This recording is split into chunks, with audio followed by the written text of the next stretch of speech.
Cris, super obrigada por essa apresentação que já inicia tão bem esse tema tão importante, né? Queria me desculpar um pouco pelo atraso, agradecer a presença de vocês, agradecer o convite e o prazer de estar aqui no Instituto de Biologia, né? Agradecer demais ao Rodrigo, o diretor, que está nos recebendo aqui. E é excelente a gente poder começar esse debate da Semana do Meio Ambiente com esse tema e aqui no Instituto de Biologia.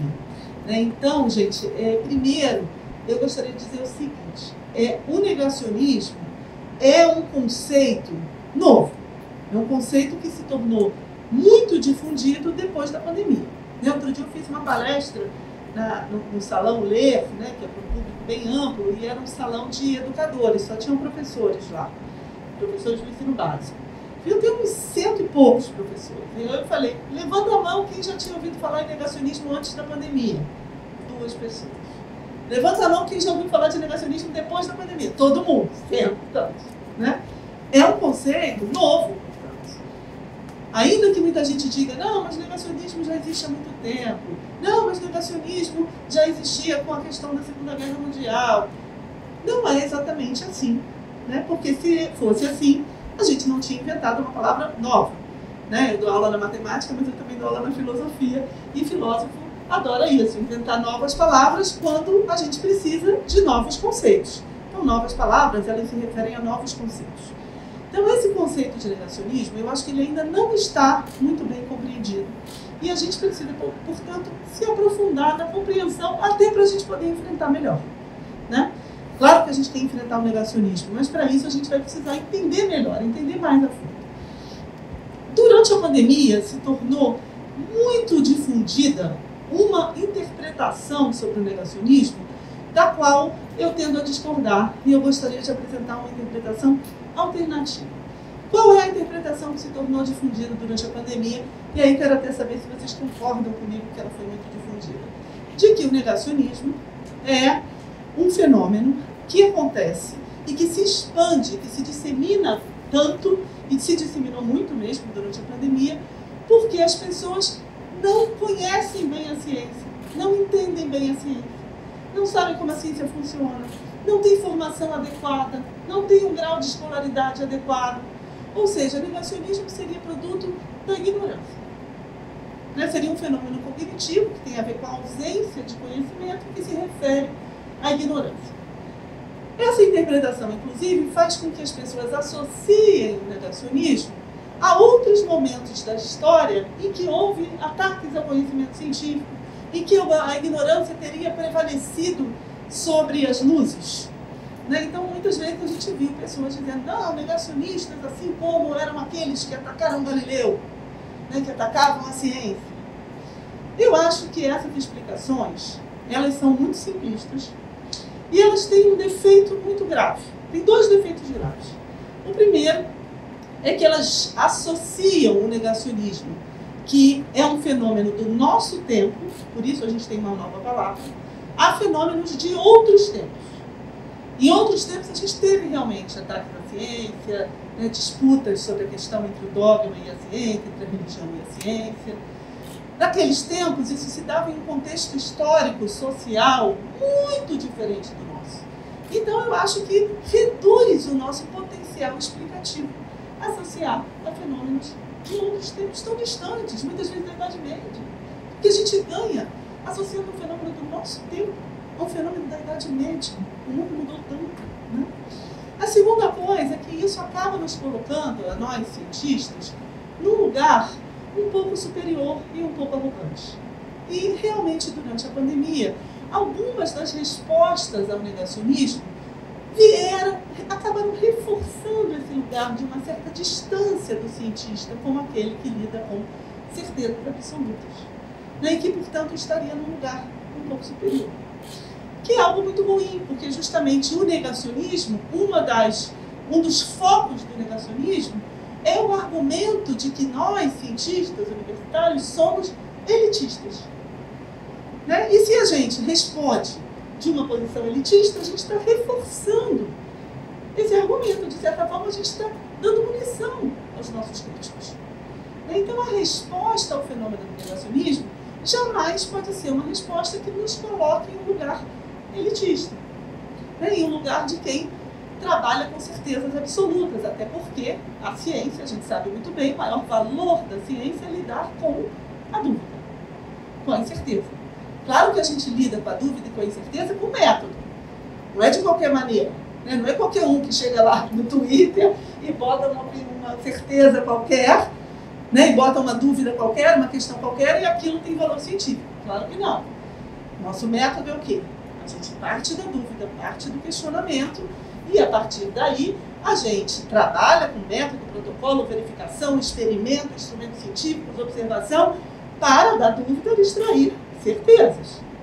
Mas que são certezas que também podem mudar com o tempo. Também é verdade.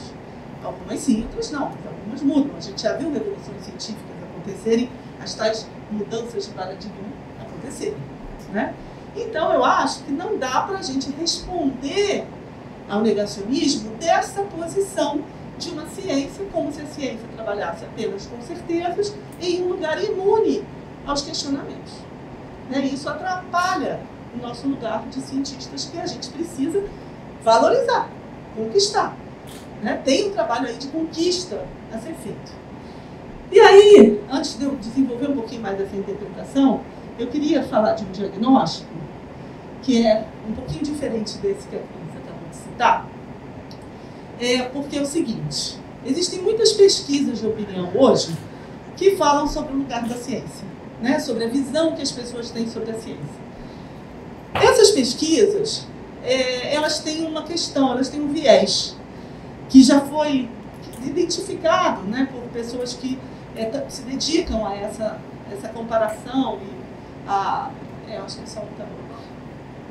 E há um campo de pesquisa, que eu também trabalho um pouco com esse campo de pesquisa, que é chamado a percepção pública da ciência, né? Na percepção pública da ciência, inclusive, a gente questiona muito esse que é o chamado modelo do déficit, que é o quê? Que é que as pessoas que não acreditam na ciência ou que têm alguma questão negacionista, tá, com a ciência, seria porque elas têm um déficit de conhecimento. Se a gente olhar bem durante a pandemia, o país onde o movimento negacionista de vacinas foi o mais forte foi a França. Insuspeita de ter problemas de educação, de não valorização da educação, um país com alto grau de escolaridade, onde a educação é muito valorizada. E, no entanto, os grupos negacionistas foram muito fortes, né? Quando a gente faz pesquisas aqui, eu vou mostrar para vocês, existe uma hesitação sobre o papel da ciência que aumenta quando aumenta a renda e quando aumenta o grau de escolaridade. Olha, então não é um problema de ignorância. Tem alguma questão aí, né? E essas pesquisas que são mais elaboradas, o que elas pensam? De que princípio elas partem? Que você não pode fazer pesquisa chegando para a pessoa e perguntando assim: você acredita na ciência? Se você fizer isso, você está induzindo a pessoa a dizer que sim. Porque é feio dizer que não acredita na ciência. Você diz: você acredita na ciência? Acredito. Acredito. Então, as pesquisas que partem dessa pergunta diretamente, em geral, são pesquisas que têm um nível muito alto de confiança na ciência, né? Essa pesquisa que eu estou mostrando aqui, ela foi feita antes da pandemia. Ela é uma pesquisa internacional, feita por esse Wellcome Global Monitor, e ela deduz um índice de confiança na ciência a partir de um conjunto de questões que não são a questão direta: você acredita na ciência? Né? E aí ela chega a essa conclusão. O Brasil está aqui, nesse terceiro. O Brasil é um país de renda média para alta, tá, gente? É porque a renda é mal distribuída. Mas é um país de renda média para alta. É esse terceiro aqui, onde 54% das pessoas têm um nível de confiança médio na ciência. Médio. Alto só 16%. Aí aqui que vem o interessante, que eu falei que o índice de confiança ele é aferido por um conjunto de questões. Uma das questões é essa, que é exatamente essa. Em geral, você acha que o trabalho dos cientistas beneficia pessoas como você no seu país? Essa é uma pergunta interessante. Não é você acredita na ciência, você acha que a ciência te beneficia e beneficia pessoas como você. Aí está ali na América do Sul, 55% dizem sim, mas 39% dizem não. 39% acham que a ciência não os beneficia. Se você perguntar se eles acreditam, eles vão dizer que acreditam, mas eles não acham que a ciência os beneficia. Aí tem outra pergunta aqui, que é interessante. Você acha que a ciência e a tecnologia vão aumentar ou diminuir o número de trabalhos, o número de postos de trabalho na sua região nos próximos 5 anos? Aí você subtrai quem acha que vai diminuir de quem acha que vai aumentar e dá 4% na América do Sul. Ou seja, é quase empatado. Muita gente, metade das pessoas acham que o número de empregos vai diminuir por causa da ciência e da tecnologia. Isso afeta a confiança na ciência, né? E quando a gente está falando de um índice de confiança na ciência, a gente está falando de uma confiança que tem a ver com o lugar da ciência na sociedade. Não é a ciência como empreendimento humano, como produtora de verdades universais. Isso, quando a gente pergunta, as pessoas acreditam. É a pesquisa que a Cris citou aqui, que é verdade. E realmente ela tem níveis muito altos. Mas quando se trata de saber qual é o papel da ciência na sua vida, qual é a perspectiva de futuro que a ciência te traz, aí as pessoas hesitam. Isso é aferido por muitas pesquisas. E essas pesquisas correlacionam a confiança na ciência, a confiança em outras instituições, que são igualmente importantes. Os jornalistas, nas ONGs, nas instituições da democracia, no voto, no sistema político. E, não surpreendentemente, a desconfiança atinge todas essas áreas. Ou seja, as pessoas não estão mais acreditando no sistema como ele funciona hoje. Então aí, por exemplo, isso aí é só para o Brasil, tá? O quanto você acredita nos jornalistas no seu país? 42% dizem só em alguns e 27% dizem não muito. Nem acredito nos jornalistas. Olha quanto, olha só a vida disso aí. Aí depois, trabalhadores de ONGs, a mesma coisa, né? Então, o diagnóstico a partir daí é de uma crise de confiança, que é uma crise de confiança nas instituições. Isso na pesquisa, essa pesquisa global que eu citei. Agora vamos para a pesquisa no Brasil. Periodicamente é feita uma pesquisa pelo Ministério da Ciência e Tecnologia, junto com o INCT de Percepção Pública da Ciência da Fiocruz e a SBPC. Essa pesquisa é interessante porque ela permite ver a evolução da confiança na ciência, assim como ela permite distribuir por faixa de renda. Então, estamos aí. A ciência e a tecnologia trazem mais malefícios ou benefícios para a humanidade? Aí vamos ver, 2015. Se você soma só benefícios, é o verde. Mais benefícios do que malefícios é o rosa. Se você soma os dois em 2015, 68%, 67%. Tá ok, é bastante significativo. Um número parecido em 2019. Mas olha o que aconteceu de 2015 para 2019. O número de só benefícios caiu bastante e o número de mais benefícios do que malefícios aumentou bastante. O verde diminuiu, o rosa aumentou. Isso quer dizer o quê? Que pessoas que diziam que a ciência traz só benefícios, agora já dizem que a ciência traz mais benefícios do que malefícios. Isso é um fenômeno que, na percepção pública, se chama excitação. Isso é muito usado no caso das vacinas. A questão da confiança nas vacinas é medida pelo tal de 3 Cs. Às vezes são 5 Cs. Um deles é justamente a hesitação. Não é pessoas que desconfiam, mas pessoas que pensam 2 vezes, têm dúvidas. E aí, bom, de 1 a 2 salários mínimos, então aquela interpretação que eu falei que circulou muito na pandemia, essas pessoas não têm acesso à informação, não têm acesso à educação formal, não é culpa delas. Mas seria um déficit de informação e de educação, 1 a 2 salários mínimos. Mas aí essa pesquisa, ela permite a gente andar aí, 2 a 5, mesma coisa. 5 a 10, mesma coisa. Mais de 10, piorou. Olha, o verde ficou menor, caiu de 61 para 26 e o rosa maiorzão. Ou seja, aquilo que a gente falou. Ao contrário, as pessoas com mais informação talvez comecem a duvidar mais de que a ciência trata só benefícios. Por quê? Aí, bom, e o porquê? Aí são as interpretações, né? Aí, vamos lá. Aí, bom, tem algumas pesquisas também de depois. Então, vamos lá. Bom, então, aí eu vou apresentar agora a minha hipótese de interpretação para o que está acontecendo, que, como eu disse, não é essa hipótese do obscurantismo, nem do déficit, é uma outra hipótese que tem a ver com a relação entre ciência e política. E eu vou explicar para vocês por quê. Me baseio em alguns teóricos, por exemplo, esse sociólogo da ciência, ele diz que a confiança na ciência ela tem várias dimensões, tem a dimensão da competência, que tem a ver com o conteúdo, as pessoas acham que os cientistas são competentes, mas tem mais duas dimensões, que é a integridade, ou seja, a independência, a sinceridade. Será que eles estão a serviço de alguma causa?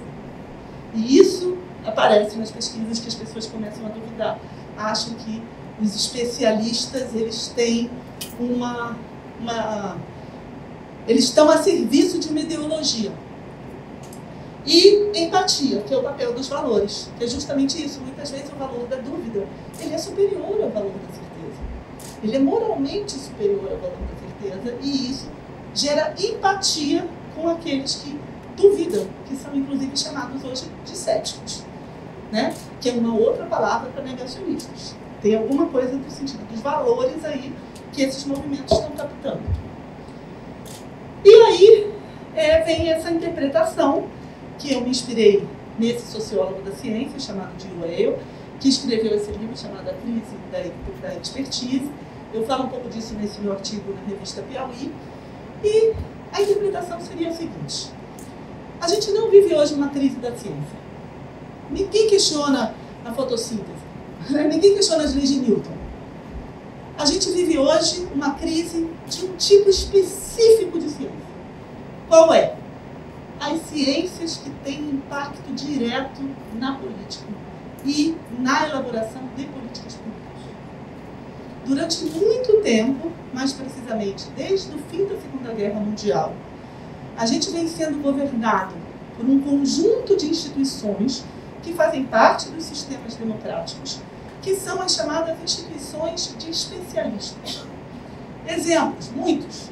A OMS, que teve sob fogo cerrado nessa pandemia, foi criada em 1948. Como que? Uma organização de especialistas, técnicos, que fornecem subsídios para a tomada de decisão política. Ou seja, uma maneira de tornar a tomada de decisão política mais neutra, mais imparcial. A tomada de decisão política deve ser baseada em critérios técnicos. É a chamada política baseada em evidências, né? Que atinge várias áreas, mas não todas. Saúde é uma delas, remédios, vacinas, etc. Outra são as questões ambientais, justamente, poluição, mudanças climáticas, controle ambiental. A gente viu no Brasil, por exemplo, hoje, quais são as instituições de experts que estão sob fogo cerrado. O IBAMA, o ICMBio, o INPE, né? O presidente do INPE, que foi demitido, veio aqui fazer uma palestra na nossa semana, o Ricardo Galvão. Ele foi demitido por quê? Porque o satélite do INPE estava vendo o que tem de desmatamento na Amazônia, vendo, tirando foto, né? Mas não, eles querem negar o desmatamento, então faz o quê? Demite o presidente do INPE. Para vocês verem a que grau está chegando a disputa dentro das organizações de experts, de especialistas, justamente porque essas organizações têm muito poder. Porque elas embasam a tomada de decisão política, elas embasam as políticas públicas, né? E além da área, então eu falei de saúde, da área ambiental, também a área de alimentos, agrotóxicos, transgênicos. Tem uma professora brasileira que teve que sair do país. Vocês devem conhecer esse caso, que estava sendo perseguida pelo resultado das pesquisas dela, que iam contra certos interesses empresariais. Ela teve que sair do país, para vocês verem como é importante essas chamadas instituições intermediárias, que fazem parte do sistema democrático, né? O sistema democrático não é só você vota de 4 em 4 anos e deixa o governante fazer o que quiser. Não, tem o chamado sistema de pesos e contrapesos. Esse sistema de pesos e contrapesos faz parte dessas organizações técnicas, né, que embasam a tomada de decisão política. Então, a interpretação que eu me inspiro desse autor e outros, né, mas que eu concordo com essa interpretação, é que o que está em crise é o papel dos especialistas, dos experts, daquelas pessoas que podem ser ou não cientistas, podem ser cientistas, mas podem ser mais técnicos, num quadro mais técnico, mas que influenciam a tomada de decisão política, se dizendo neutros. E a acusação dos negacionistas é claro, vocês não são neutros. Vocês estão a serviço de um projeto político e nós estamos a serviço de outro. Por isso a gente quer o quê? Entrar nesses órgãos e disputar o projeto por dentro. Olha como uma coisa sofisticada. E isso nos ajuda a entender um fenômeno que muita gente também já me perguntou sobre isso quando eu falo de negacionismo, que é os negacionistas que a gente vê hoje, que no Brasil, por exemplo, o negacionismo das vacinas não foi forte. Né? Realmente, as pessoas confiam em vacina. Na minha opinião, confiam em vacina justamente porque as políticas públicas que decorrem das vacinas tiveram sucesso na nossa história. Elas são para todos, elas são gratuitas, elas são democráticas, elas vacinam o filho de todo mundo. Então as pessoas acreditam na vacina, porque o benefício na vida delas, como a gente viu, é visto como alto. Né? Então o negacionismo não se cria no Brasil. O negacionismo da vacina não se cria no Brasil, porque a gente tem o quê? Políticas públicas bem-sucedidas e democráticas de vacina. Agora, um negacionismo que se criou muito no Brasil na pandemia foi o tal do tratamento precoce. Esse negócio foi um desastre, gente, de grandes proporções. A gente fez uma pesquisa no fórum sobre os vídeos de YouTube. A gente conseguiu baixar, inclusive, vídeos que o YouTube, depois de muito tempo, conseguiu tirar. E assistimos todos os vídeos que tinham mais de 100 mil visualizações, que chegaram a 5 milhões de visualizações, contendo o termo tratamento precoce, cloroquina, hidroxicloroquina e ivermectina. E é uma coisa assim, impressionante a repercussão que isso teve. Isso serviu de quê? Política pública, né? Em diversas prefeituras, governos estaduais e no Ministério da Saúde, que chegou a ter aquela plataforma que ia receitar automaticamente cloroquina para as pessoas a partir de um diagnóstico de telemedicina, uma coisa que a gente conseguiu segurar, mas a tentativa para fazer passar a cloroquina como política pública foi enorme e incidiu sobre o quê? Os órgãos de experts, os órgãos de especialistas, a Anvisa, o Conitec. No caso, a Anvisa resistiu bravamente. Os técnicos lá não se deixaram influenciar, não aprovaram, mas o Conitec, a votação foi 7-6. Foi 7-6. Para botar cloroquina no SUS. Imagina, o desastre teria sido ainda muito pior. Mas a quantidade de gente que tomou esse negócio é gigante. A gente viu a Prevent Senior, viu na CPI, como a cloroquina fazia parte do modelo de negócios, da sustentabilidade empresarial da Prevent Senior. E se a gente assistindo todos os vídeos que defendem cloroquina e ivermectina, a última coisa que dá para dizer é que aquelas pessoas são anti-ciência. Sabe por quê? Porque a linguagem que elas usam é totalmente científica. Eles citam papers, eles usam gráfico, eles usam estudos, eles usam fórmula, eles usam estatística, eles usam toda uma linguagem científica, obviamente, não referendada pela comunidade científica, pelas nossas instituições, não referendada pelas melhores práticas, pelos melhores métodos, pelo padrão ouro, né, no caso da verificação da eficácia de medicamentos, que é o quê? Experimentos randomizados, duplo cego, né, que a gente só acredita se tiver o padrão ouro. Né? Eles estavam questionando que o padrão ouro fosse necessário para garantir a eficácia. Eles estavam dizendo que talvez desse para inferir a eficácia sem o padrão ouro. É verdade o que eles dizem? Não, não é verdade. Pelo amor de Deus, não tomemos cloroquina caso não tenha a eficácia pelo padrão ouro. Mas não é anti-ciência. É uma forma de disputar o discurso científico para quê? Para implementar políticas públicas de acordo com o projeto deles, que é um projeto político. E o projeto político significava o quê? dar cloroquina para todo mundo, porque a gente não quer que as pessoas fiquem em casa. A gente não quer que a economia seja afetada, como dizia o nosso presidente, né, negacionista maior da República, que era o quê? Fazer essa dicotomia entre saúde e economia. A gente tem que proteger menos a saúde para proteger a economia. Toda hora ele dizia isso, né? Ou seja, por razões políticas, você precisava incidir sobre as conclusões dos especialistas. E aí, eu vou terminar para a gente passar para o debate, que aí eu quero ouvir vocês, mas antes disso, eu quero só dar um exemplo. Isso aí que eu falei, né? Isso aí tem a ver com esse diagnóstico de que essa crise ela é da ciência e da política ao mesmo tempo. É uma mesma crise da democracia e da verdade, que tem a ver com a crítica dessas instituições independentes, desses órgãos intermediários da democracia, que incluem os órgãos de especialistas, mas também os jornalistas, as escolas, as universidades, né, que são órgãos essenciais e que estão sob ataque. O fim dos intermediários, ou seja, desses mediadores entre a ciência e a política, que é o lugar do especialista, e a desconfiança em relação aos experts.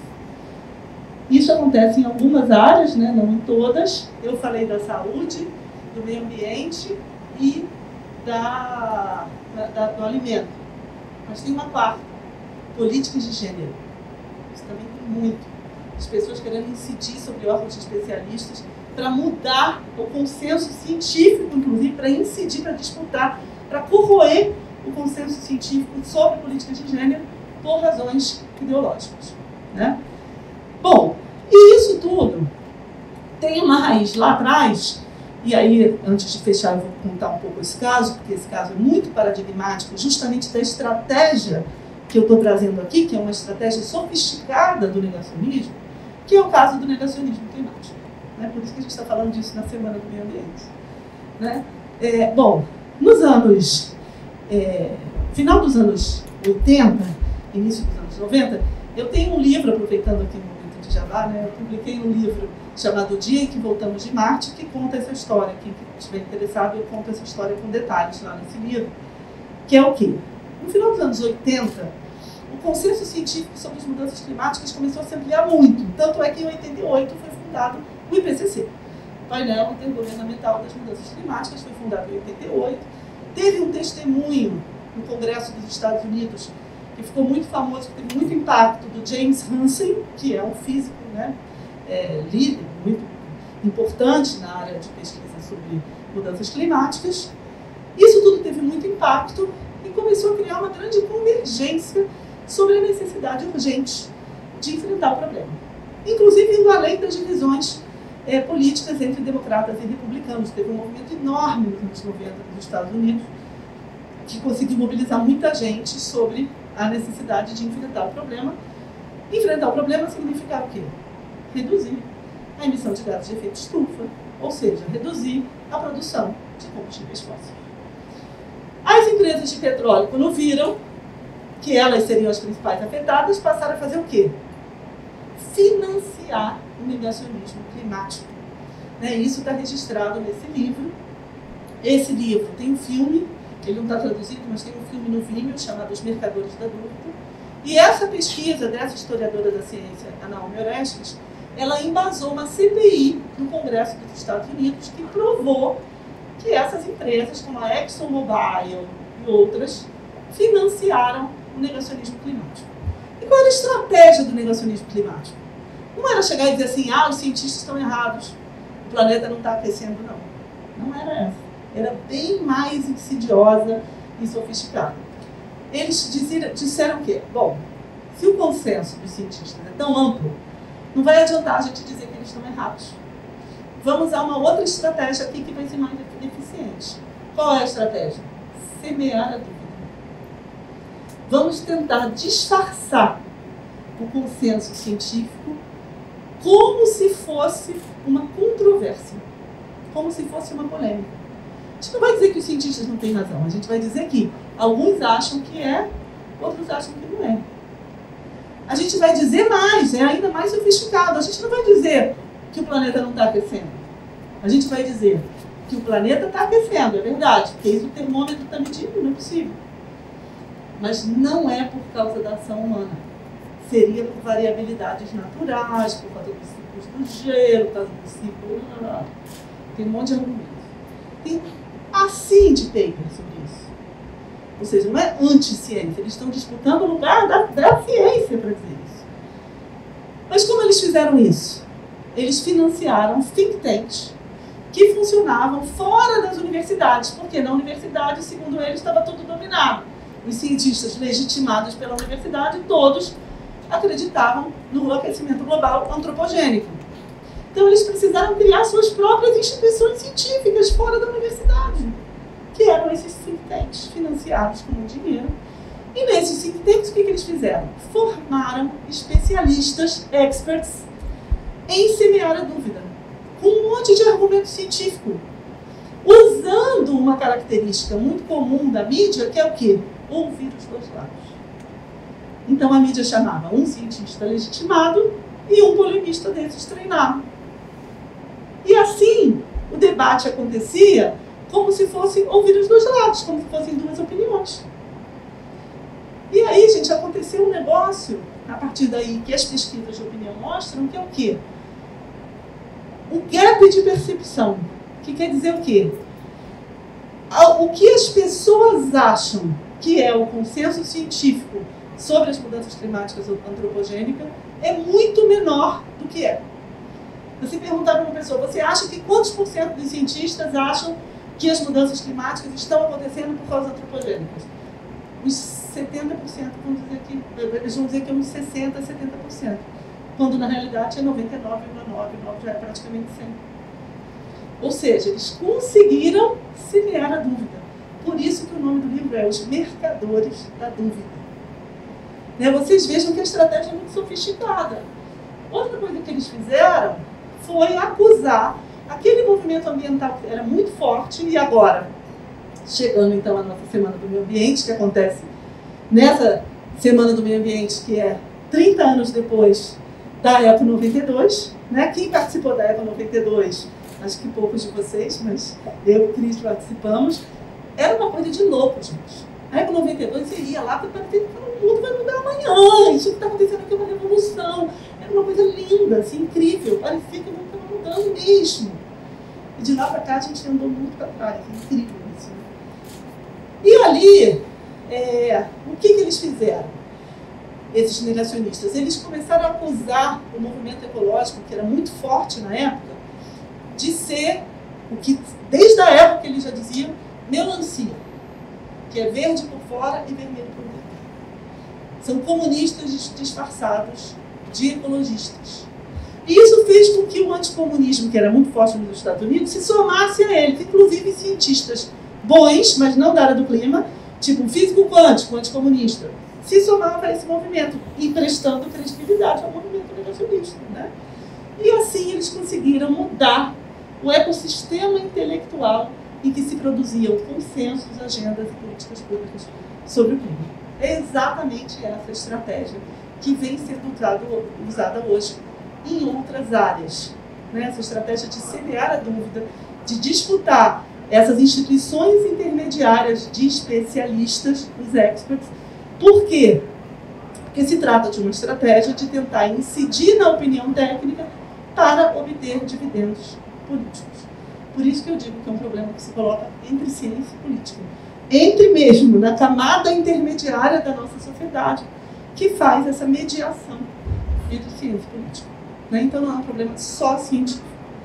Então acho que é importante esse diagnóstico para a gente também pensar soluções que signifiquem tornar a ciência mais próxima da sociedade, não só no sentido de mais bem explicada, isso também, mas também como a gente vai fazer para que as pessoas percebam que a ciência os beneficia.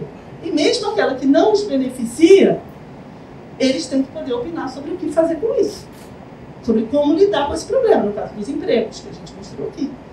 E as pesquisas mostram também que as pessoas querem opinar sobre os rumos da ciência.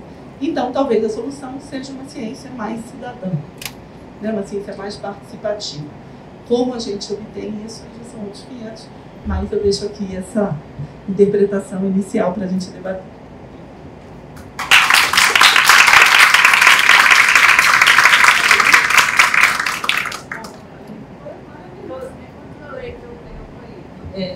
Então, professor Rodrigo, depois, agora vocês dois, Fábio e Rodrigo, se quiserem. Se vocês quiserem. Se quiserem primeiro, ótimo.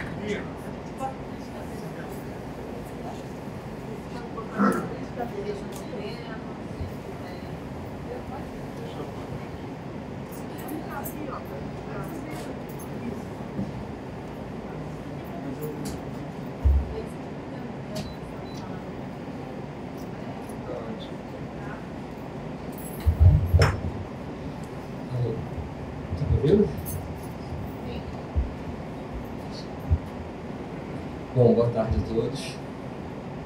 Queria primeiro agradecer o convite. Acho que é uma honra e um prazer.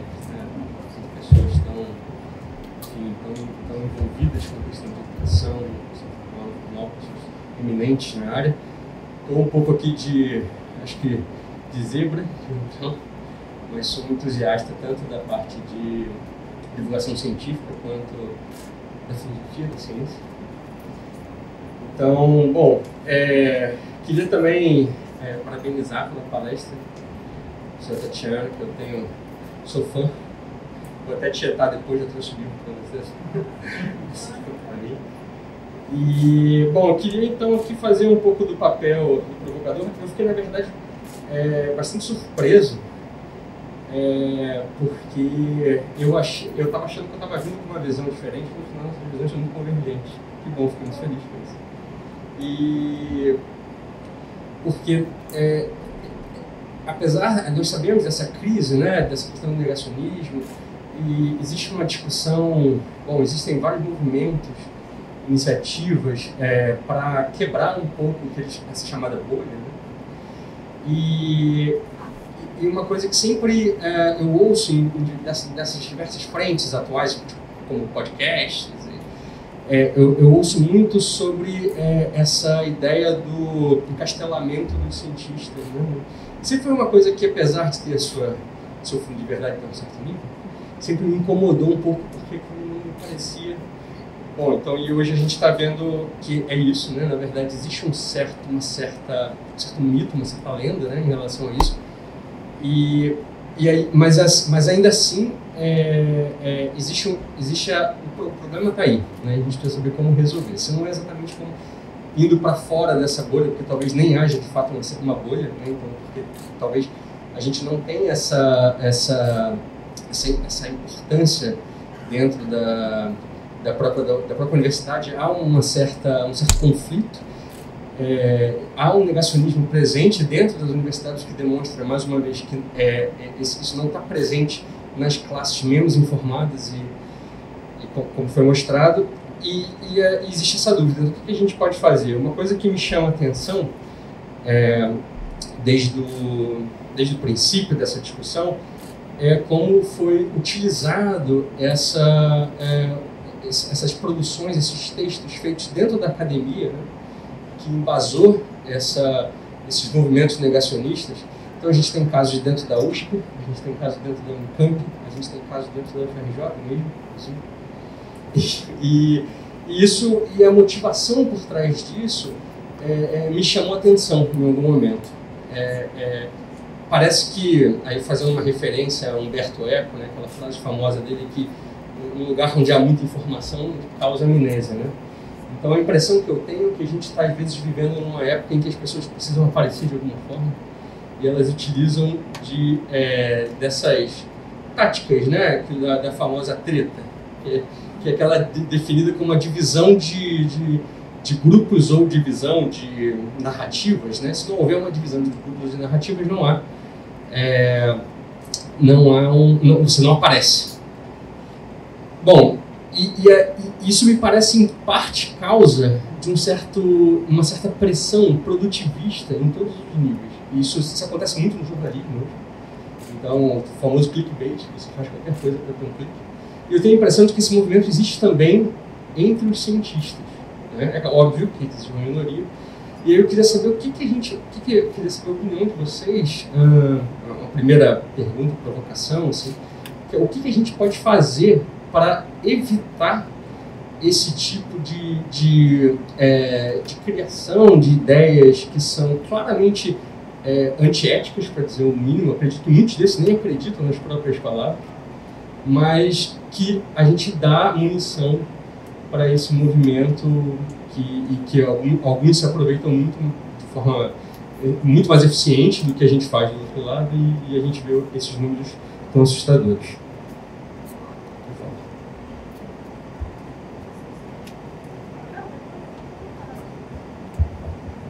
Primeiro, eu gostaria de agradecer você ter vindo aqui, para eu, diretor do Instituto, recebendo aqui foi um grande honra para mim, poder ver de perto o teu trabalho. Eu cheguei agora em março, na introdução, e vim de uma área de genética, então eu não conhecia bem essa parte. Obviamente que eu conhecia a questão do negacionismo climático, negacionismo da vacina e muito mais. Mas não, agora parabenizando, apresentar de uma maneira tão clara e sistemática. Cabeça de cientista, assim, você quer ver o material dentro, você quer ver as coisas tudo direitinho, conclusão de cada uma dessas partes. Eu fiquei muito contente de ter assistido, tá? De ter visto isso. Dentro da minha área, particularmente, que é a parte de genética forense, ocorre muito isso, porque o conhecimento é gerado dentro da área acadêmica, mas ele é usado dentro da área jurídica. Esse abismo, às vezes, não é tão fácil ser transportado.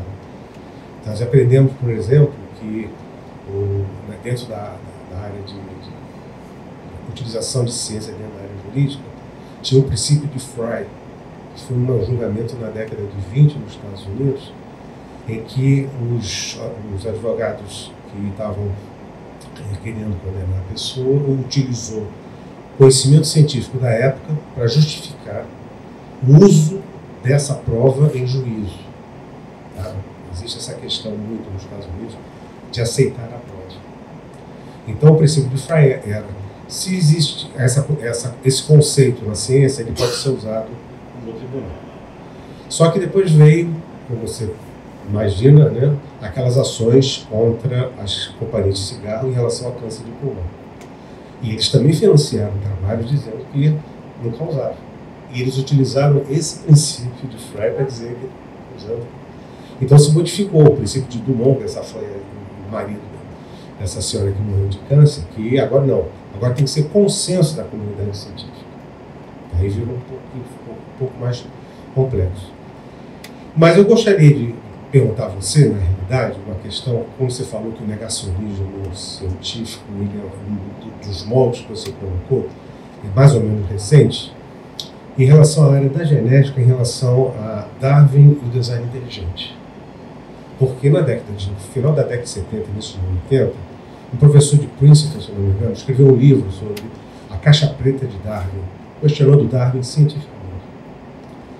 Isso gerou o Richard Dawkins, escreveu vários livros contra ele e tal, mas o Dawkins ele não defendia a questão Darwin em si, ele defendia a questão da igreja se meter com a ciência. Aí já era uma questão um pouco mais radical, ele era um ateu ferrenho. Mas, alguns anos atrás, eu fui convidado para falar, para dar aula, né, para professor de ensino médio, para reciclagem. Né? E um dos problemas que nós aqui no Rio de Janeiro enfrentamos é a questão do ensino da religião na escola pública, colocado pelo Antônio Garotinho, 20 anos atrás. Isso gera a questão do design inteligente, colocando ciência confrontando com a religião. Mas o design inteligente é tudo baseado em ciência. Tá? Eu achei um curso de 10 horas, eu assisti todas as 10 horas, amargurado, porque eu tinha que aprender o que eles falavam para entender o que eu podia falar para ser cientificamente correto. Eram 10 horas de ciência contra Darwin. 10 horas de ciência dizendo como apareceu há 6 mil anos. Direto. Isso é relativamente recente. Na realidade, isso começou com um caso jurídico, um caso legal, eu acho que foi em Louisiana, Tennessee, de um professor de ciência da escola pública que queria obrigá-lo a ensinar a origem do homem via Bíblia. E ele se recusou e parou na justiça. Tem até o filme famoso. nessa época em preto e branco, que realmente é um marco para você entender a cabeça das pessoas nesse sentido. Então eu queria entender você exatamente isso. Essa questão do design inteligente também é um caso de negacionismo, como tempo. Já começou antes, né? A vacina foi só mais uma forma de se expressar. Isso constantemente acontece. Isso é mais um caso.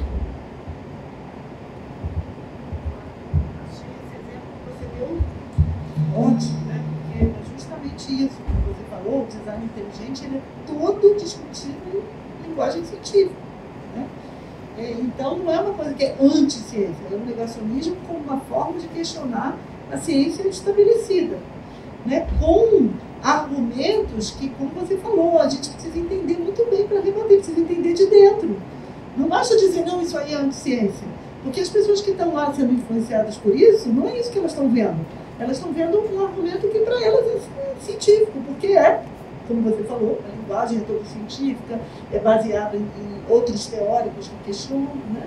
Então eu acho que esse exemplo que você deu é excelente, inclusive gostei muito de saber do princípio de Frey, do princípio de Dumont, que eu vou procurar, porque é exatamente isso, a coisa da dúvida, né? De semear a dúvida. A indústria do cigarro foi que influenciou essa estratégia do negacionismo climático. Então tem tudo a ver.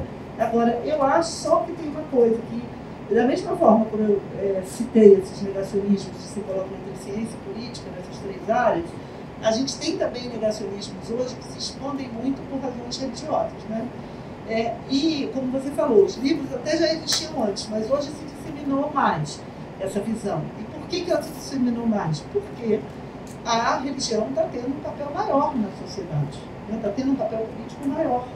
Então, é claro que esses pontos de vista, eles se tornam também mais em disputa, né? Eles se tornam mais difundidos, porque a religião tem um papel maior. Aí tem a outra questão, que é saber por que a religião tem um papel maior. Mas aí não é o tema aqui do nosso debate, mas eu acho que tem isso também. Tem uma faceta que você lembrou, que eu não tinha colocado aqui, mas que tem toda a razão, que é o fato de que esses negacionismos que disputam o discurso da ciência, eles também se colocam nessa expansão de algumas religiões, principalmente as pentecostais, etc., né?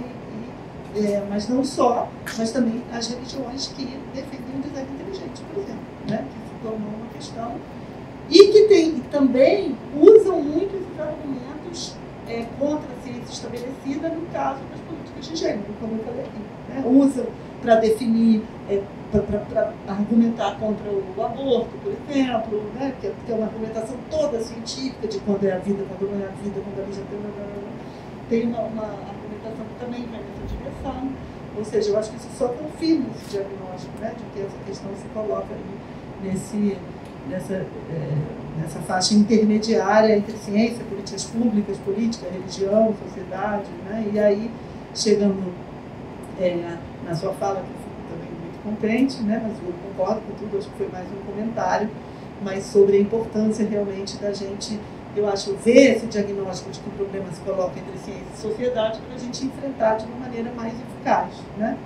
Divulgação científica é fundamental, a gente tem trabalhado isso, criamos uma nova superintendência de divulgação científica no fórum e a nossa superintendente está aqui presente, Cristina Ruta, que tem essa grande missão, que é criar uma política de divulgação científica institucional da UFRJ, que é esse o papel do fórum, que a gente até hoje não tem. Muita gente faz, mas cada um faz por si. A gente precisa de uma política institucional de divulgação científica e é isso que o fórum é. É o lugar onde reúne as diferentes políticas de divulgação científica e cultural da universidade para fazer a ponte entre universidade e sociedade, né? Então, o fórum é justamente essa nossa missão e a gente quer fazer isso pelo que você falou, pela importância que essa questão adquiriu hoje e que é uma questão muito mais complexa do que simplesmente vamos fazer divulgação científica, porque a gente tem que explicar melhor a ciência. Não é só isso, né? Bem mais complexo do que isso. E por isso também a gente faz essas pesquisas de opinião pública, de percepção pública, para ver como as pessoas percebem esses temas, para a gente poder trabalhar melhor, né? Incidir realmente na percepção que as pessoas têm da ciência. Como é que você vai tentar fazer isso, sabendo que uma camada da sociedade, já com nível de conhecimento alto, é uma das principais que nega essa É difícil. Eu acho que tem também um limite para a nossa atuação pela via. Nós, como cientistas, professores universitários, podemos atuar até um certo ponto aí. A partir de um certo ponto, é uma atuação política mesmo. Eu acho que tem todo um campo político que está sendo fortalecido por essas estratégias que precisa ser derrotado politicamente. Também não é só a ciência que vai resolver esse problema, né? A gente precisa também da política. Por isso que é interessante ver o problema que não é só da ciência, para a gente poder também se engajar como cidadão. Porque tem um limite de tratar o problema pela ciência. Eu vi várias palestras do Hitchcock no YouTube, né? Exatamente que ele é confrontado, ele tinha situações... Ele começou exatamente assim, ele foi convidado para uma formatura, ficou todo contente, chegou lá, a formatura de um colégio extremamente religioso que queria confrontar as ideias da evolução de Darwin. E ele chegou lá desarmado, porque ele estava achando que é só participar de uma formatura. Depois disso, ele passou a ser extremamente agressivo cientificamente, né? E ele se tornou um ícone do ateísmo científico, que eu também não acho que não deveria ser dessa forma. Eu acho que é exagerado. Pois é. Mas eu acho que o Dawkins peca por esse problema que eu falei no início. Ele acaba ficando arrogante. Empurra para quem deveria chegar a informação, mas já se coloca na defensiva, né? Então, e isso é um problema, eu acho que exatamente toca no ponto do que a gente está falando aqui, porque um dos motivos mais atribuídos a essa questão do negacionismo atualmente é o que eles chamam de raciocínio motivado, né? Que é a verdade utilitarista, que é uma coisa que você se sente confortável, indiferente de qual seja o seu nível de educação. Acho que todo mundo deve ter exemplo na família, e eu tenho certeza que aqui somos todos privilegiados em algum grau que estamos aqui. Portanto, eu sei que todo mundo aqui deve ter aquele caso de pessoas que assim, tem formado, tem pós-graduação e tem esse raciocínio negacionista. Então, eu acho que é óbvio, assim, isso é um caso pessoal, mas isso se reflete nos números, né? Então que tomou cloroquina, todo mundo pensa assim. E aí isso é a questão incrível. Como a gente faz, qual forma que a gente pode fazer para que eles se sintam motivados nesse raciocínio utilitarista, que eles se sintam, o raciocínio motivado seja da ciência, da realidade. Esse, para mim, é o que tem hoje me intrigado. E aí entra a questão do Dawkins, que eu acho que eu sou fã de carteirinha desde sempre, assim, mas eu comecei a perceber que esse problema na comunicação, como a gente faz para chamar o pessoal para o nosso time e não tentar convencê-los de que o time deles está errado. Tem uma coisa da empatia, né? Eu acho que ele está perdendo tempo. Na verdade, exatamente essa questão da empatia é o tema, é um dos pontos que é mais, uma das pesquisas que eu estava dando uma olhada recente, que parece que existe uma liberação muito maior de dopamina, inclusive, fisiológica, quando você defende uma tese conspiratória. Isso é incrível, assim, porque tecnicamente você se coloca num time muito particular, você sabe de uma verdade que ninguém mais sabe, então isso tem um prazer fisiológico, né? É muito difícil tentar abordar quando a gente tem uma questão da empatia, do grupismo, né, envolvido. Por causa da questão do DNA em Florença, né? Eu ia muito programas de televisão e tudo mais. Um deles foi naquela CNT, que era uma estação de televisão patrocinada pelo grupo religioso, e era sobre clonagem. Aí eu falei assim, por que vocês ficam tão preocupados com clonagem? Afinal de contas, Deus não tirou a costela do Adão, fez a Eva, foi a primeira pessoa que clonou. Não deu certo, continua contra. Mas é um bom argumento. Gente, alguém estamos na presença aqui, né, de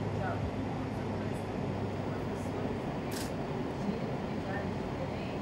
Alguém consegue interagir com a mesa, comentário, né? Nós temos todos vocês de regiões diferentes também, né?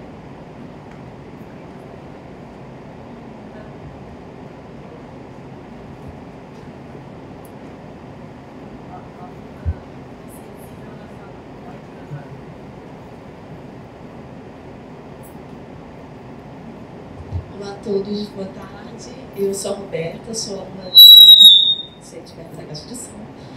Sou aluna em Zoologia no Museu Nacional.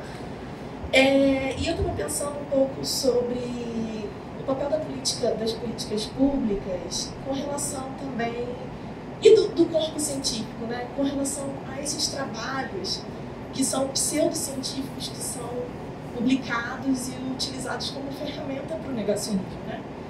Então, como a gente combate a publicação desses artigos que não seguem o padrão ouro de publicações, né, que não foram revisados adequadamente? Como a gente consegue desarmar, né, esse outro grupo de pseudocientistas, negacionistas, que utilizam veementemente esse recurso, né, que é essa fala científica, apresentação de gráficos e de artigos, porque é muito comum você entrar no YouTube e realmente o cara tá lá vestido com um jaleco, se dizendo cientista, né, e apresentando dados e artigos que nós sabemos que não seguem o padrão ouro de publicação, que não foram devidamente revisados, né? Então, como a própria comunidade científica e as políticas públicas podem coibir esse tipo de ferramenta que são tão utilizadas pelos negacionistas? Ótima pergunta. Como é seu nome? Roberta. Ótima pergunta. Acho que tem uma coisa, né, que você falou, que é essa coisa do produtivismo, né? Que a gente também está num... É claro que é importante a produção científica, a produção intelectual, a gente tem que publicar, tem que compartilhar nossos achados com nossos pares, né, para ser verificado, inclusive. Mas isso tem sido feito num grau um pouco acima do razoável, né? É a chamada política do publish or perish.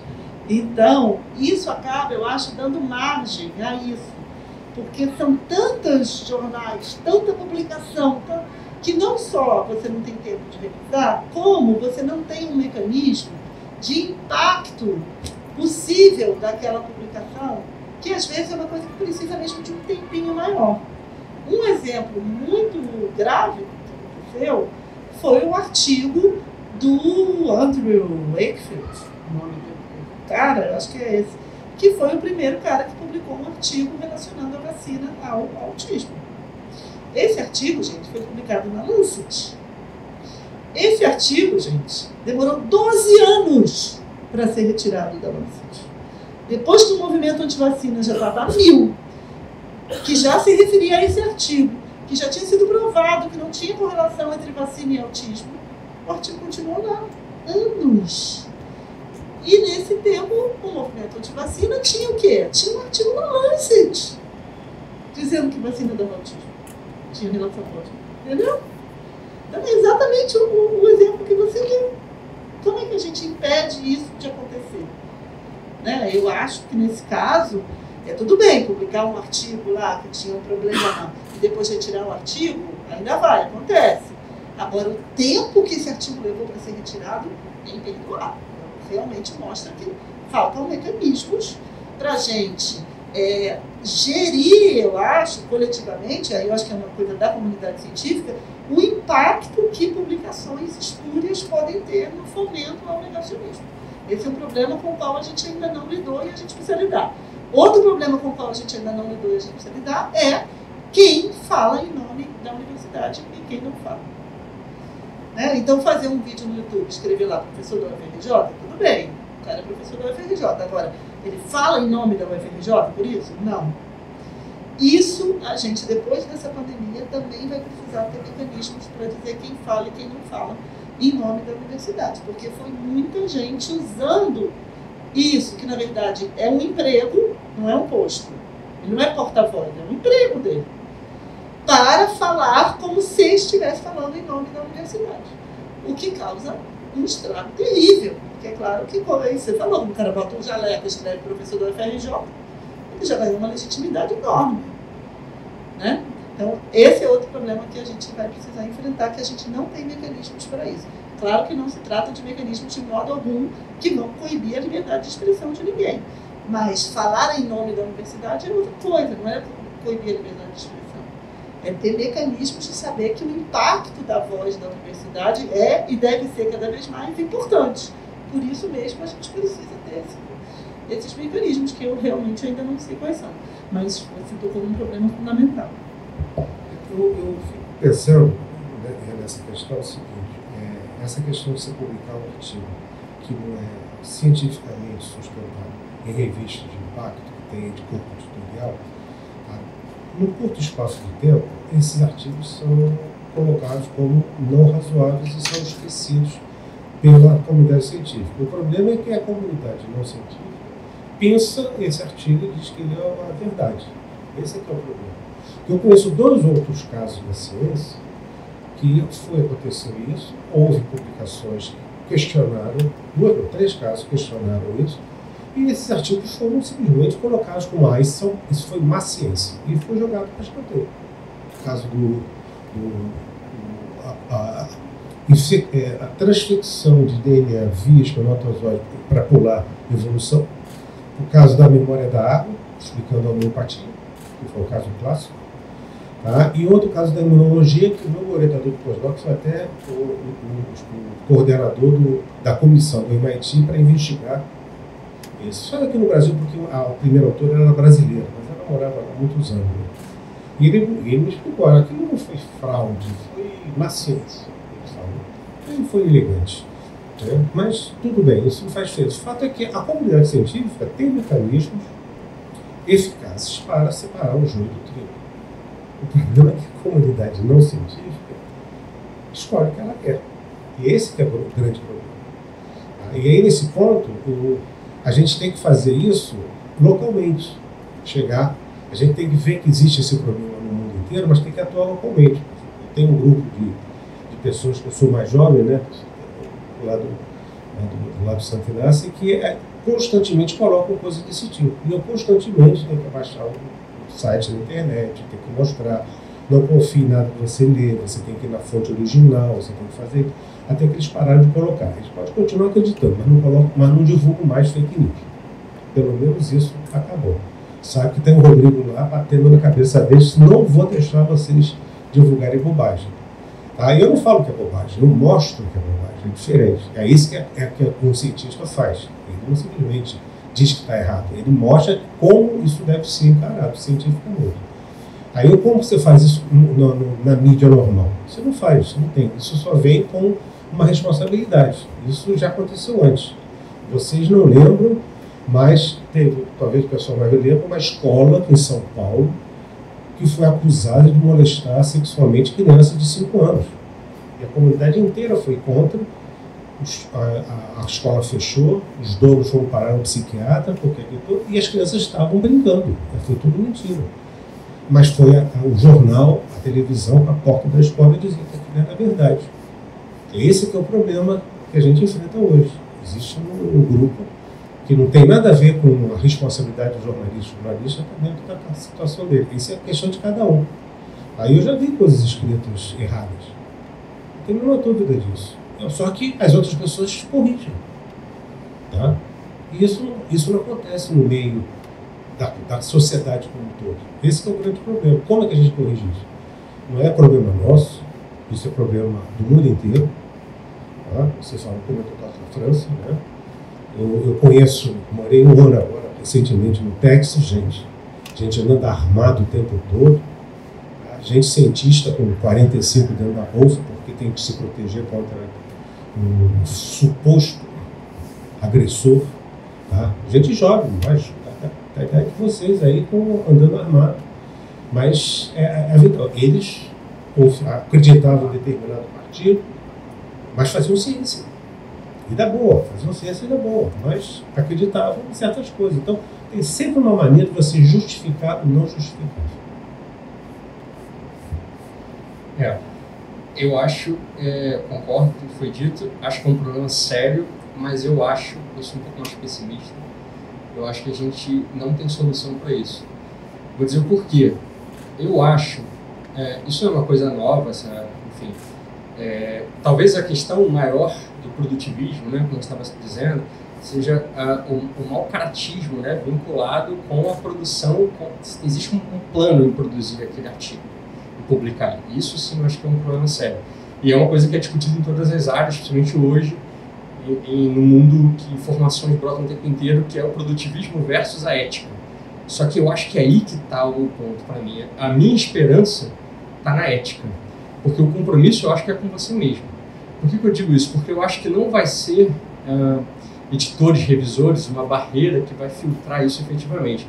E mesmo que seja, eu acho que é bom, a gente tem que ter um padrão ouro, obviamente, né? Assim que a ciência funciona, para que uma ideia que, mesmo que você não tenha má intenção, mas uma ideia que você veio totalmente maluca naquele momento, precisa que pessoas leiam aquilo criticamente. Isso é importante. Você faça o experimento, o rigor, o protocolo, isso tudo é muito importante. Mas eu acho que isso sempre vai acontecer, como sempre aconteceu. E eu acho, honestamente, que assim, tirar dali é uma coisa que talvez seja importante do ponto de vista político.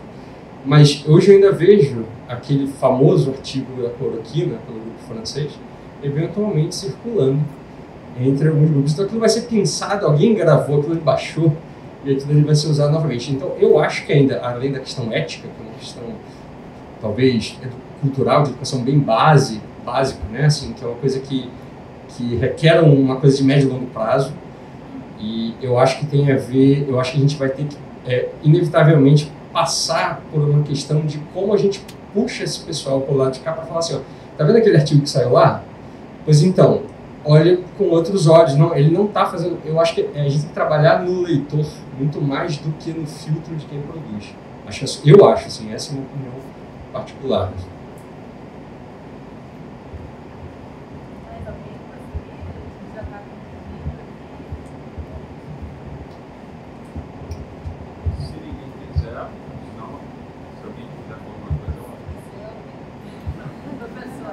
Mais alguém gostaria de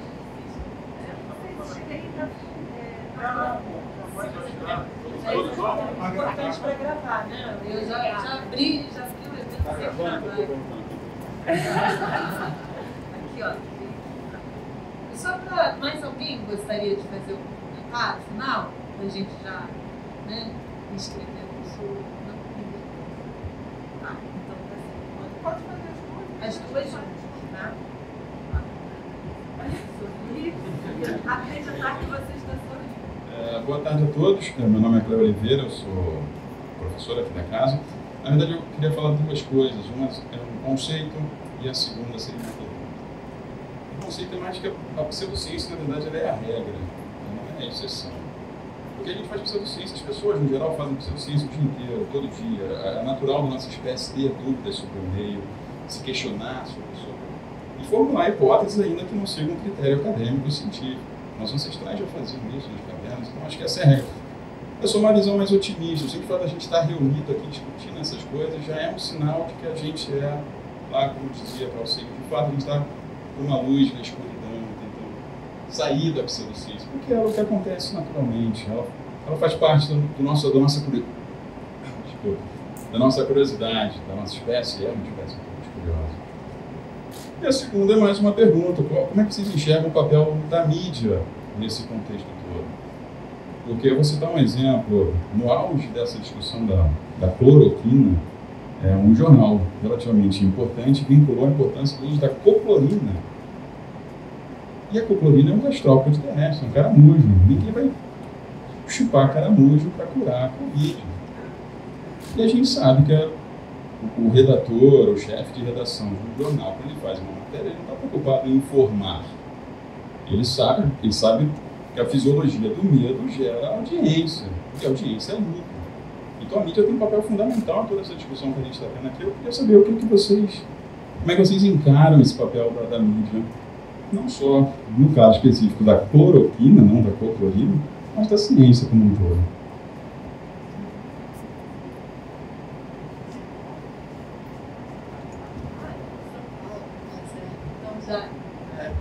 Rapidamente me apresentar, eu sou morador de São Paulo, estou de passagem aqui no Rio de Janeiro, vim acompanhar algumas palestras da TIMDOC, e queria falar com vocês, porque eu tenho uma percepção muito interessante, principalmente da UFRJ. Lá em São Paulo, a principal universidade é a USP, e a Universidade de São Paulo é uma universidade importante, tudo, mas eu vejo muita branquitude. Enquanto eu vejo aqui na UFRJ, principalmente por causa das cotas, uma presença mais diverso da sociedade carioca na universidade.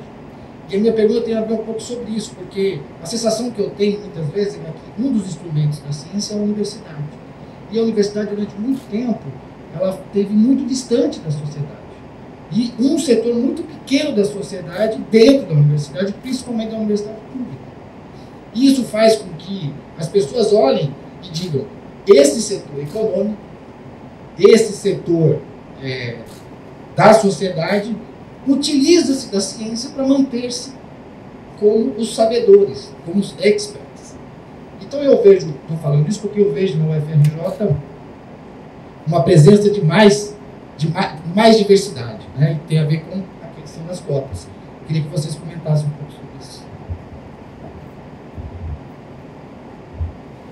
Não, vou juntar as perguntas, porque eu acho que acaba tendo um pouco a ver, né? Eu acho que, como você falou, as pessoas têm curiosidade, as pessoas pesquisam, né? Então isso seria mais ou menos natural da curiosidade humana de querer produzir ciência. Aí eu acho que tem uma questão que realmente tem a ver com essa questão da confiança nos cientistas, porque é o seguinte, tem coisas que algumas pessoas vão dar recomendações para outras, e elas vão dar recomendações a partir de um lugar de legitimidade, a partir de um lugar de autoridade, não tem jeito. Nem todo mundo precisa conhecer tudo aquilo que o médico estudou para confiar no médico quando o médico prescreve um tratamento.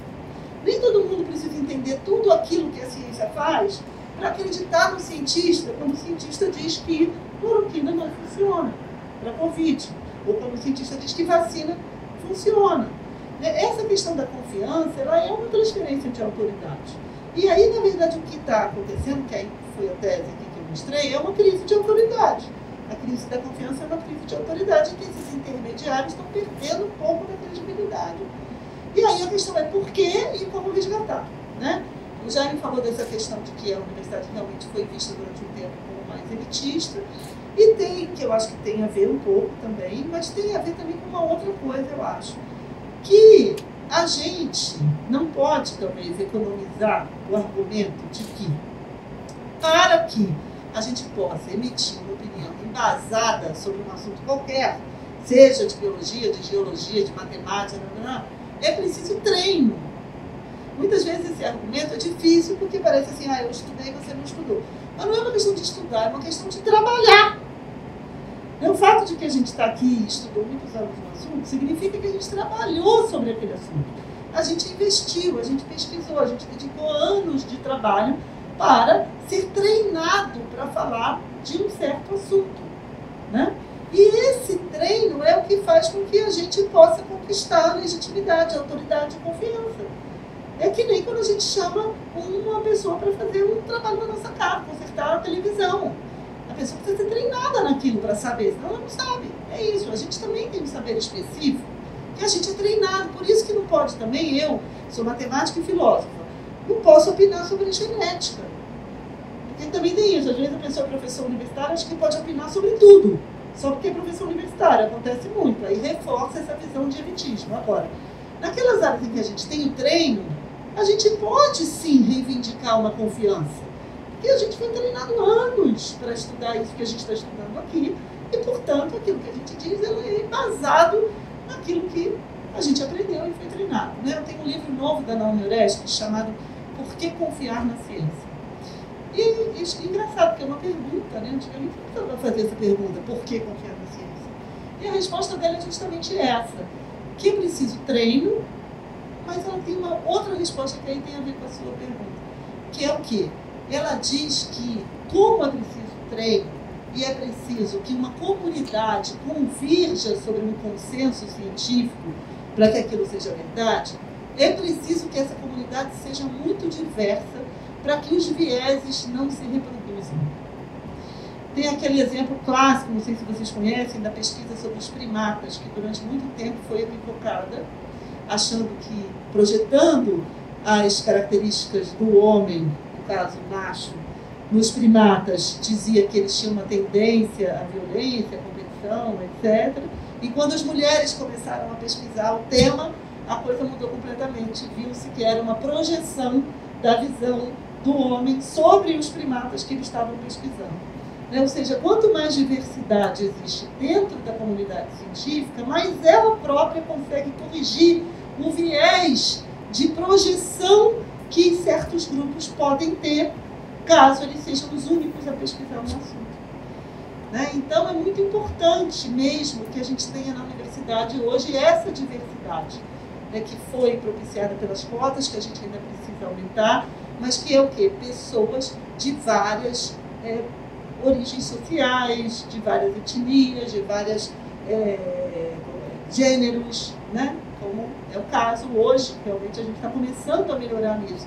Isso não é só importante por uma questão de justiça social, isso é importante porque, como a confiança do cientista depende do treino que ele tem, dos métodos que ele usa para verificar suas verdades e do modo como ele compartilha isso com uma comunidade de pesquisa, né, com uma comunidade científica que, inclusive, é internacional hoje, está em vários países, quanto mais diversa for essa comunidade, maior a capacidade de correção de possíveis vieses. Né? Então, é por isso que a gente pode confiar na ciência. Né? E aí a ciência vai ter que realmente incluir cada vez mais essa diversidade. Hoje de manhã estava numa reunião do Conselho de Centro, e o pró-reitor do pessoal estava mostrando esses dados. Né? Com a ação afirmativa, efetivamente, a comunidade discente ficou mais equilibrada em relação ao que era há 5, 6 anos atrás. A relação de gênero também ficou equilibrada, nós temos meio professores, mas a nível de professor que não seja de origem europeia, nós temos a maioria. A gente ainda não conseguiu trazer isso para os professores. E ele estava comentando que nós vamos ter um concurso agora, está se formando na área contábil, e isso vai ser ponto de pauta, como corrigir essa distorção. Mas isso não é fácil corrigir. Você também tem que ter gente que passe, né? Obviamente. Então, isso é uma questão muito séria. Em relação à questão da mídia, né? Isso não teve jeito, não tem jeito. A gente tem que continuar falando, né? Eu conheço a editora de ciência do Globo, a Ana Lúcia Azevedo, uma pessoa de uma responsabilidade científica, jornalística excelente. Ela conversa com as pessoas sob o ponto de vista científico. Até a facilidade que o dela trabalha com a Fiocruz. Então, tem uma certa noção disso. Mas é isso que a gente tem que trazer para todo mundo. A gente tem que fazer trabalho de formiguinha mesmo. Trazer essa situação. Talvez essa questão de que a universidade tem que responder sob o ponto de vista de UFRJ melhore, porque hoje cada jornalista procura um professor e ele responde diretamente. E coloca lá, professor da UFRJ. Tá? O nosso instituto teve agora, domingo, né, uma reportagem sobre isso, de 2 professores da genética falando sobre a variante Covid, né, recente que o pessoal está sequenciando. Então isso faz parte da vida. O jornalista é notícia quente, cara. Se você não publicar hoje, o outro publicar, acabou. Nunca mais ele quer saber de você. Tá? Infelizmente é fatal, é uma coisa bem cruel, né? O jornalismo é bem cruel. Mas as pessoas vivem disso. E é preciso aprender como lidar com essa questão. Nós não temos essa formação aqui. Falar para a mídia é uma arte. Isso não é qualquer um que fala. Realmente não é qualquer um. Mas também a gente não tem treinamento disso. Então, muitas vezes, sai o pessoal ao contrário. Tá?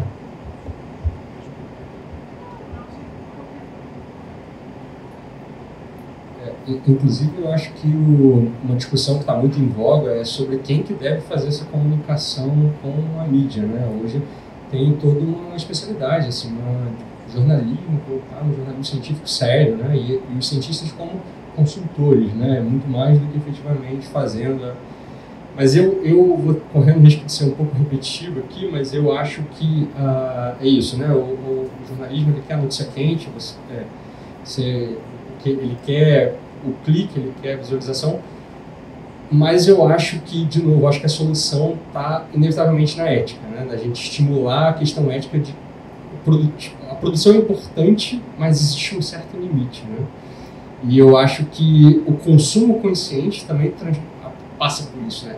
Quem aqui não se depara, né? Isso recentemente está sendo discutido frequentemente no programa de TV, essa questão de manchetes sensacionalistas, o que você não pode saber sobre, o que o fulaninho não quer que você saiba, o que a NASA não quer que você saiba, e as pessoas clicam.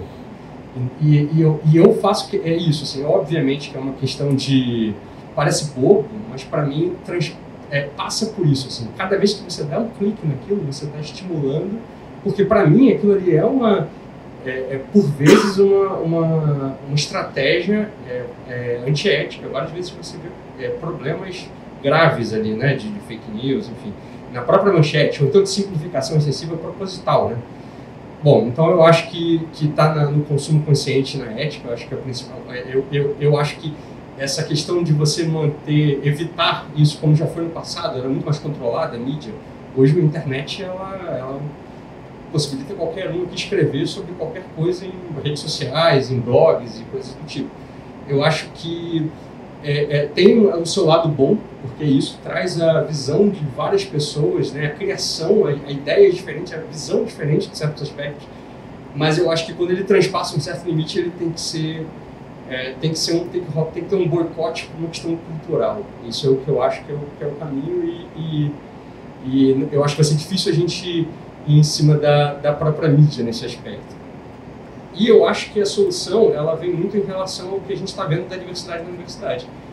Porque o que a gente vê hoje é exatamente você tentar atrair todos esses diferentes visões de mundo históricas para dentro da universidade e falar assim, olha só, a gente tem que fazer, vamos trazer trazer esse pessoal para mostrar a confiança que tem dentro da universidade, do que é produzido aqui, essa visão crítica, efetivamente, e fazer com que essa coisa aconteça de baixo para cima, essa mudança de visão de baixo para cima. E eu acho que essa diversificação dentro da universidade tem um papel essencial para um médio e longo prazo, para essa mudança de consumo, desse consumo consciente e mais acadêmico, mais científico. Acho que vai por aí.